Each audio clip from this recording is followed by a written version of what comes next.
Plaintiff Lyndon Moore was planning a big concert at a local club, but says the club owner had plans of his own. Defendant Jason Major claims the plaintiff never pinned down his plans, so he doesn't owe him anything. You swear the testimony you're about to give is the truth, the whole truth, and nothing but the truth? Yes. It's case number 132 on the docket, Moore versus Major. Okay, and welcome to both of you. The plaintiff, Mr. Moore, you are suing the defendant, Mr. Major, for $750 for breach of contract and damages. Tell me your story. I'm a DJ and I'm a promoter. I've been doing it for over 34 years. You must be tired. It's Okay, getting to that point. Go ahead. I have never in the 34 years had a double booking on a date which was April 20th, which was Sounds great. Easter weekend. What do you mean you've never had a double booking? We had agreed verbally to have... You and the defendant? Yes. Have a event where I was going to have a group come in and pay, What group?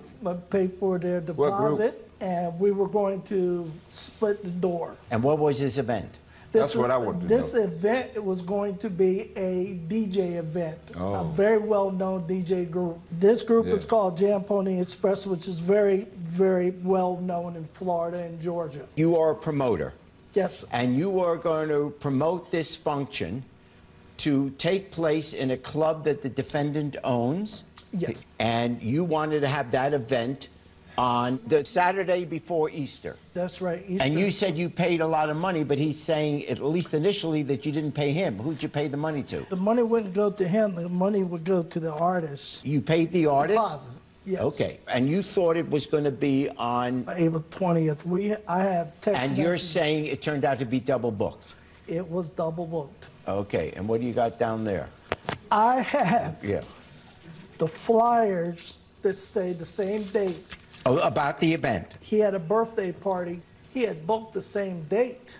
He says that that Saturday of the Easter Sunday weekend, he had a deal with you where he would be able to have his event at your place. And he says that when the date approached, he found that you had booked another event Yes, sir. at your club. Now, what do you say to that? When I deal with a business purpose, a person, basically they give me a $50 deposit, and then I set up where they arrange where they give me the, I don't want to tell all y'all my business, but then they give me all my money prior to the event. What you're saying, in order to book an event at your place, they have to put down a $50 deposit. Did you give him a $50 deposit? There was no mention of that. We were splitting the door. He never told you that you had to make a $50 deposit? No, sir. My job... Why did you not? Did you tell him that there should be a $50 Listen, deposit? if you call me, and I get a lot of calls, hey, if you're serious, you got a date in mind,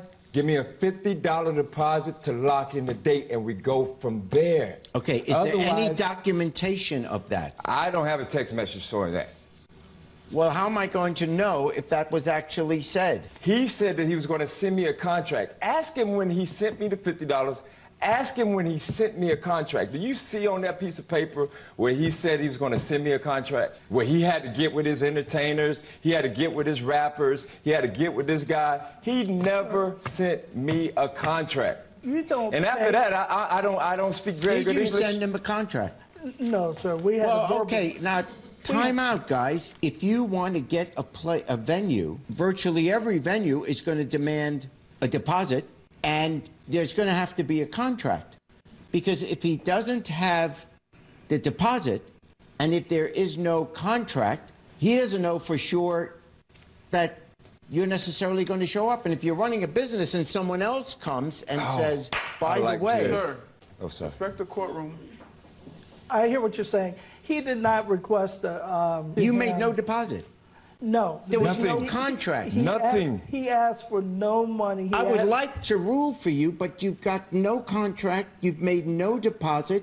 You can't expect a business where someone else comes and puts down the money. Nobody lets you rent a hall with no deposit ahead of time.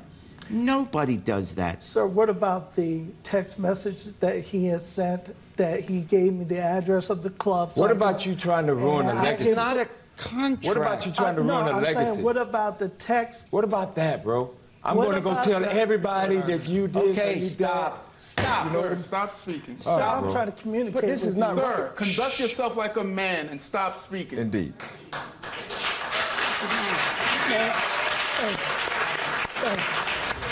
What about the text that he sent on the address of the club for the event? Yeah. Why wouldn't he send a $50 venue fee for using 50-50 split on the door? Show me exactly where that is. Point it out. The text I'll that he give you said, a couple of minutes to point it out. give me the date again that you want this to take place. This is him, Easter Sunday weekend, that Saturday. That's the same date that he booked another group. Also, I asked him what are advance tickets and everything because I don't know his club. He says his advance tickets are available, so I put that on the flyer that you have up there. Then he put the address of the club, which I have up there. Here's where he's asking for the date, to confirm the date. All the business dealings were done 3 weeks before the event. Why didn't you tell him in this text that he can't do that date because it's taken? When he said Easter Sunday weekend, that Saturday, why didn't you respond and say that date is not available? He didn't respond back for almost, I think it was 3 weeks. If you look at the text prior to that.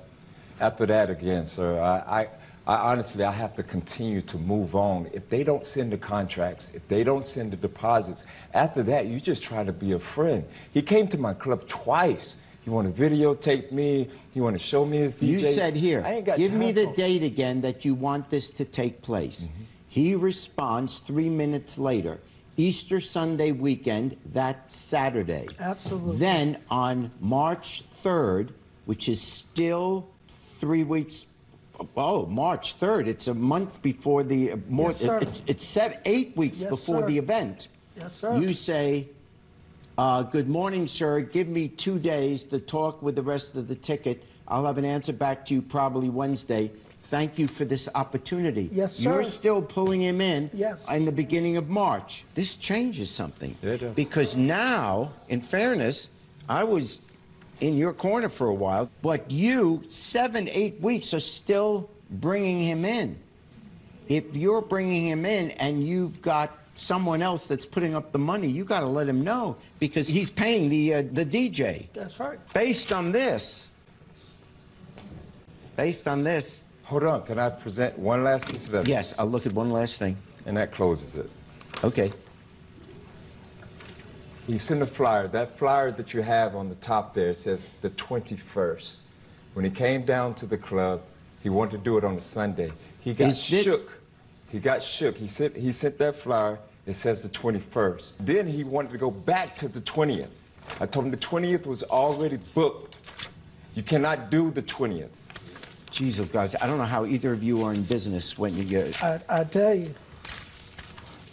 If you read that, if you look I at that just flyer, did it's the read. 21st. It was the 21st. He sent that flyer, and then he got scared that it was going to drown out his. No, I never got scared. You put the date at the 20th and you made a mistake. But look at the time And- that expired between that. You visited the club May- twice, bro. May I put this is from my agent, from a conversation from all three of us on the phone. Let's see it. Thank you, sir. There you are, Judge. According to these, when I originally heard this story, I was hearing that he didn't put down a deposit and there wasn't yet a formal contract. Yes, sir. But I'm now seeing also that there's constant communication back and forth between you two that was unfair for him because he relied on ongoing conversations with you that this could be worked out. And so he spent that money. It's called detrimental reliance. So he spent his money based on believing that you were going to work this out, that the date was still good, because none of these say, I'm not going to do it that day, you can't do it that day. He relied on you saying that you were going to work something out, I find, for the plaintiff. Thank you. Thank you. Thank you very much. Thank you. Thank you. Hey, YouTube, check out my new show, Judge Jerry. Now, for sneak preview and behind-the-scenes footage, subscribe to my channel now.